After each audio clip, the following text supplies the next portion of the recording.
What up, yo? It's that boy Pat. Here with another vinyl collection vid. I hope y'all are cool. I'm cool. I know it's been a minute since I did one of these. There's kind of some stuff I had that was keeping me away from doing this. But I've wanted to for a minute. I got ideas for like other videos too. I got like a Ghostface Killer tier list coming out soon. Hopefully I'll have that done by either this week or next week. Who knows. So let's just get into it. So the first record I got that I'm going to show off is Hitler Wears Hermes 8 Side B. If you're not, by Westside Gunn. If you're not really familiar with Westside Gunn, he's a member of the Buffalo rap trio / label Griselda Records, which also has Conway the Machine and Benny the Butcher. And Westside Gunn's probably my favorite out of Griselda. I'm not really too big on Benny's projects or Conway's projects. I really enjoyed their What Would Sheen Gun Do record. That was their only like group collaborative Griselda record. I really enjoyed that. I actually have that on vinyl as well, even though it's a bootleg. This is This is the 8th version of his Hitler Wears Hermes series. This is side B. Side A wasn't it wasn't I didn't enjoy that one as much as this. This is, in my opinion, Westside Gunn's best project. This is his most cohesive project. This is his most, I think, well-structured project. It has some of the best beats that I've heard him rap over. It has some of the best bars I've heard him write. It has some of the best subject matter I've heard him reference, especially the last track, or the second to last track, where he referenced MF Doom's death. That was a moving moment because him and Doom had collaborated on a little Westside Doom EP, which I really enjoyed that too. Hell on Earth Part 2, which is the Part 1 is on side A. Free Cutter, I love that song. I like most of the songs on this. Like, it's a really good, I think the Hitler Wears Hermes 8 is a pretty good like double album if you haven't heard it. I actually have 2 copies of this, and because I bought them by accident. Like, I got charged for 2, so I got sent 2. So maybe I'll do some kind of giveaway, because I know that this is a pretty sought after record. If you haven't heard this, I definitely recommend it. This is definitely my favorite Westside Gunn project. All right, so the next project I'm gonna talk about is TLC, CrazySexyCool. This is TLC's second album. It's not really a rap album. It's more like a R&B soul album with rapping in it. And this is probably one of my favorite R&B albums. This, Miseducation, and Baduism are probably my 3 favorite R&B albums from the 90s at least. This came out in 94. TLC did a really good job of blending like pop and rap and soul. And this, in my opinion, is their best record. The one after this, Fan Mail, is good too. It's got like the one of the biggest songs on it. This one has some good songs on it, like Creep is cool. Kick Your Game is good. Let's Do It Again is my favorite song on this. I listen to that song like all the time. And if you're somebody that's like into like 90s R&B or 90s pop or 90s soul, this is a record that I would really recommend. This record wasn't that expensive. I got it off of Rollin' Records, if you're familiar with them. I got it for about $34. So if you can afford that, then I would definitely try to pick this up. All right, so the third one I'm gonna talk about is Big K.R.I.T's Forever Is a Mighty Long Time. Big K.R.I.T, if you're not familiar with him, he's a Mississippi rapper who put this record out through Cinematic Music Group. If you know them, Joey Badass and Pro Era, they've put out stuff through him. Mick Jenkins has put out stuff through them. And this is a pretty good like Southern record. Southern rap isn't like my favorite. I'm more like East Coast dude, like alternative dude. But this was like really good. This is a really good double album, which is pretty hard to find nowadays. Even though I know Kendrick just put out Mr. Morale, which was also a good double album. It's hard to find like really good double albums that have come out within like the past 10 to 20 years. And this is easily one of them. This came out in 2016. It does a good job of having like a Southern sound while also sounding very soulful and clean. This is a really like glitzy, loud, like powerful sounding album. It's got a lot of great like Southern features on it, like T.I. is on it. There's a lot of like sung tracks on this too, which is good because This is, I think, the best he's done on like sung tracks, because his newest album, I he kind of did that, and I didn't really enjoy it as much. This is easily K.R.I.T's best project to me, you know. And if you haven't heard this, I definitely listen to it. I probably say my favorite songs are Big Bank, Subbenstein, and 1999. I think that's the one. That one's pretty good too. So this, I don't know if this is still available, but he repressed all his records, and this was a part of it. And if you can afford this, or if you can find it somewhere and it's a price that's like affordable, then I would definitely recommend buying this. Is a good record. All right, so fourth record I'm gonna talk about is Liquid Swords by GZA. If you don't know GZA, he's a member of Wu-Tang Clan, which is a 90s New York hardcore hip hop group. They're probably the most influential and like innovative rap group ever, in my opinion. Them and NWA are the most influential.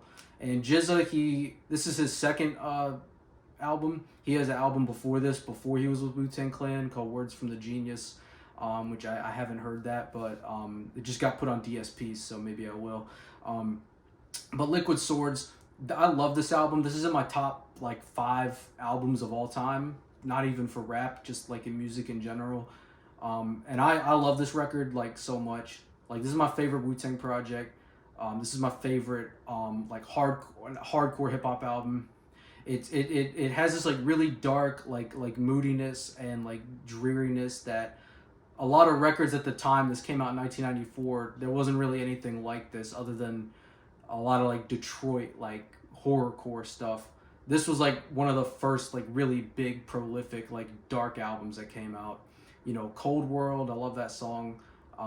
Fourth Chamber with Ghostface, that is like probably one of Wu-Tang Clan's like hypest songs that they've come up with. Liquid Swords, the title track, I love that song. I don't think there are any skips on this. Like, I love this album so much, and if you haven't heard it, I would really recommend listening to this. Like, GZA's wordplay on this is kind of like a precursor to like MF Doom when he was doing that like run-on sentence rap. Like, GZA and like Pharoah Monch and like Kool Keith were kind of like the first 3 that were really doing that type of stuff, and he really showcased it on this record. So if you haven't heard this, definitely listen to it. Definitely check out Wu-Tang Clan's other stuff, because GZA pops up on a lot of their songs too, and features on a lot of other Wu-Tang songs, and he steals the show a lot of the time with his wordplay and lyricism. I think this record's pretty easy to find. I got it for like $30-something like years ago. This is actually my first vinyl record that I ever bought, forgot to mention. But yeah, definitely check out Liquid Swords. Alright, so fifth one up is going to be Drake's Nothing Was the Same. And this might be a little surprising, because I don't really seem like the kind of dude that listens to Drake or anything. But this came out when I was 15 years old. And when I'm telling you that this is probably one of the most overplayed albums I've heard in my life. Like, there wasn't a single day where I was in school and somebody wasn't playing a song from this, And I really got this just for the nostalgia of that, because there are some songs I do like on this. Not that this album's like bad or anything. I think this album is one of Drake's best. He really kind of started forming his style around this era, because this is after Take Care, which I'm not like a big fan of that album. I don't really like Marvin's Room. Like, I know everybody loves Marvin's Room. It's not like I don't really like that song. This album just has like some sentimental value just by how often it was played where I was. I like Wu-Tang Forever, even though that song really doesn't have anything to do with Wu-Tang other than just the It's Yours sample from the album Wu-Tang Forever. I actually really like that song. I like the way he raps. It's like really smooth. I like the instrumental. It's like pretty clean, and it's kind of cute, Started from the bottom. When I used to really be into like basketball and shit, that would be on like every like NBA mix like compilation, and it came from, there's so many songs from this that are on that, like Tuscan Leather. I like that song. Pound Cake. I used to really like Jay-Z's verse on that. Yeah, I think this is when Drake started like coming into his own. His album after this, I think, was If You're Reading This, which is actually my favorite Drake record. Which I don't have for some reason. I need to get it. But You know, if you like pop rap and stuff, I would definitely listen to this if you like that. This is like some early 2010s like pop rap and kind of like a precursor of things to come. This is a bootleg. This is the clean version.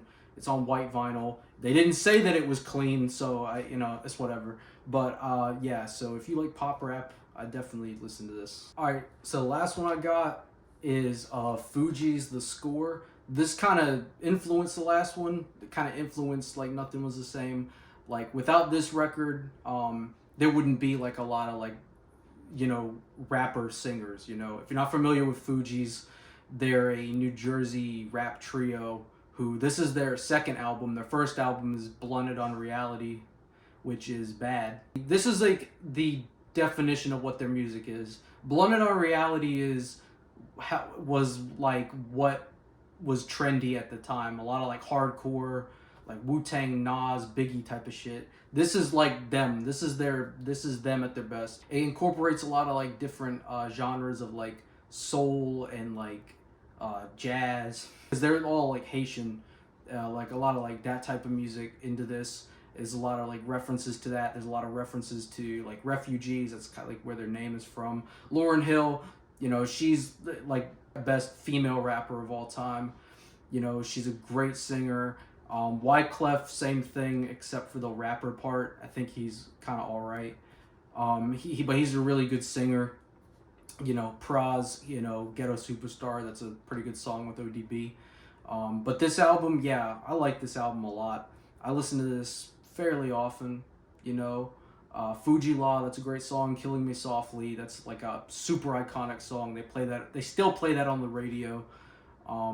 Ready or Not, they play Ready or Not like all the time. I hear it like a lot. Cowboys, that's probably one of my favorite like posse cuts of all time. It's like pretty underrated song, but that song is the reason why Tupac references them on Ride on My Enemies, I think is that song where he mentions Fugees, because they were kind of like making fun of rappers, comparing them to like cowboys, and how cowboys are like fake gangsters, pretty much was like what that song is about. But if you haven't heard this, I definitely listen to it. It's like an iconic like rap album if you haven't heard it. The Fugees are kind of like, they're considered like the Beatles of rap. So if you haven't heard Fugees, I'd definitely listen to this album first. This is their only worthwhile album, I think. All right, so that's gonna do it. Those are all the records I'm gonna show off today. I have plenty of other ones to talk about, but I'll save those for other videos. I got other records on pre-order that I'll talk about. I'll save those. So yeah, let me know what you think. Comment, like, share, all that stuff. My Instagram is Catharsis Records. So yeah, see you next time.